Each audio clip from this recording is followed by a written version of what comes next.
Hello members, welcome back to Joan of Arc, undaunted by the threat of burning. 2 weeks went by.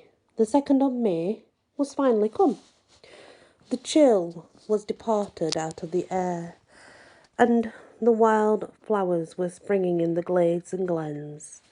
The birds were piping in the woods. All nature was brilliant with sunshine. All spirits were renewed and refreshed. All hearts glad. The world was alive with hope and cheer. The plain beyond, the sea stretched away soft and rich and green. The river was limpid and lovely. The leafy islands were dainty to see, and flung still daintier reflections of themselves upon the shining water. And from the tall bluffs above the bridge Rouen was become again a delight to the eye, the most exquisite and satisfying picture of a town that nestles under the arch of heaven anywhere. When I say the tall hearts were glad and hopeful, I mean it in a general sense. There were exceptions.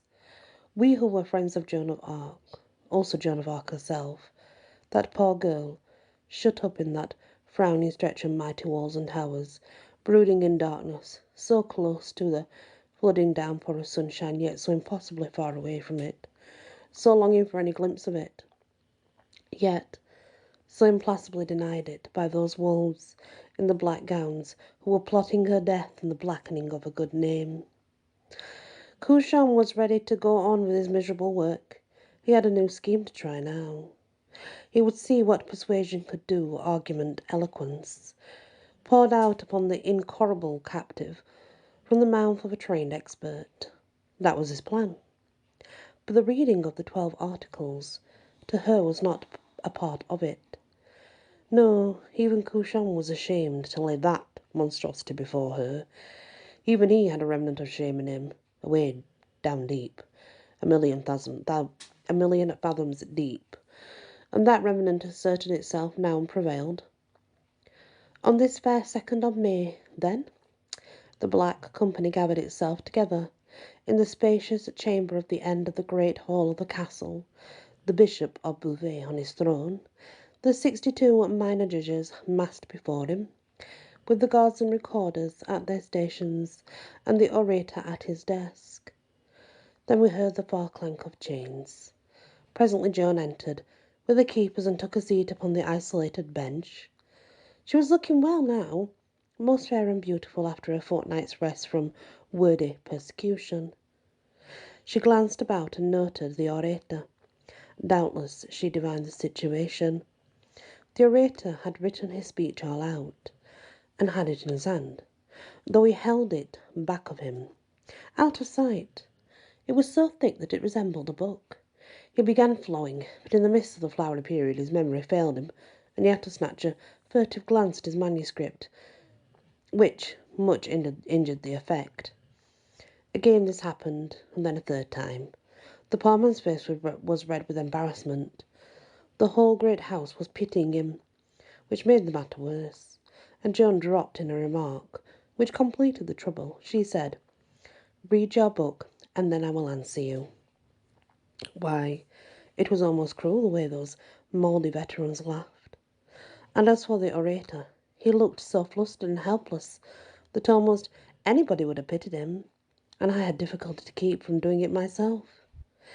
Yes, Joan was feeling very well after her rest, and the native mischief that was in her lay near the surface. It did not show when she made the remark, but I knew it was close there in the back of her words. When the orator had gotten back his composure, he did a wise thing, for he followed Joan's advice. He made no more attempts at sham impromptu oratory, but read his speech straight from his book. In the speech he compressed the 12 Articles into 6, and made this text. Every now and then he stopped and asked questions. Joan replied. The nature of the church militant was explained, and once more Joan was asked to submit herself to it. She gave a usual answer. Then she was asked, "Do you believe the church can, I believe it cannot, but for those deeds and words of mine, which were done and uttered by command of God, I will answer to him alone. Will you say that you have no judge upon earth? Is not our Holy Father, the Pope, your judge? I will say nothing about it. I have a good master who is our Lord, and to him I will submit all. Then came the terrible words. If you do not submit to the church, you'll be pronounced a heretic by these judges here present and burned at the stake. Ah, that would have smitten you and me dead with fright. But it only roused the lion heart of Joan of Arc, and in her answer rang that martial note which she had used to stir the soldiers like a bugle call. I will not say otherwise than I have already said, and if I saw the fire before me, I would say it again. It was uplifting to hear the battle voice once more and see the battle light burn in her eye. Many there were stirred. Every man that was a man was stirred, whether friend or foe. And Manchon risked his life again, good soul, for he wrote in the margin of the record in good plain letters these brave words, Superbe responsio, and there they have remained these 60 years.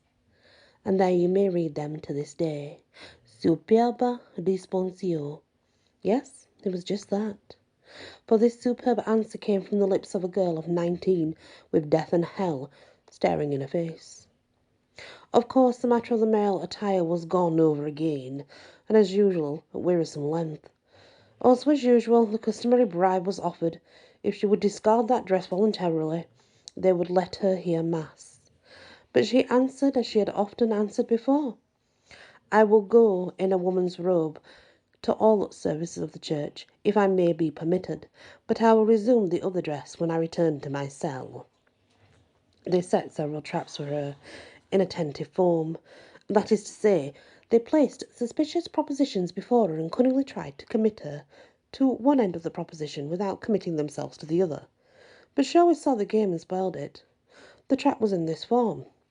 Would you be willing to do so? And so, if we should give you leave? Her answer was always in this form, to this effect. When you give me leave, then you will know. Yes. Joan was at her best that 2nd of May. She had all her wits about her, and they could not catch her anywhere. It was a long, long session, and all the old ground was fought over again, foot by foot. And the orator expert worked all his persuasions, all his eloquence, but the result was a familiar one, a drawn battle. The 62 retiring upon their base, the solitary enemy holding her original position within her original lines. And that's the next part of Joan of Arc. When we come back, it's Joan stands defiant before the rack. Like I said, we are coming to the end, as you can tell. I mean, this is three trials I've put her through because all they want to do is wear her down and kill her. Basically, that's all they want. They don't want anything else. So really, it's only going to go one way, and that's their way, isn't it? That's how they want it. They don't care. Thank you for listening, and many blessings.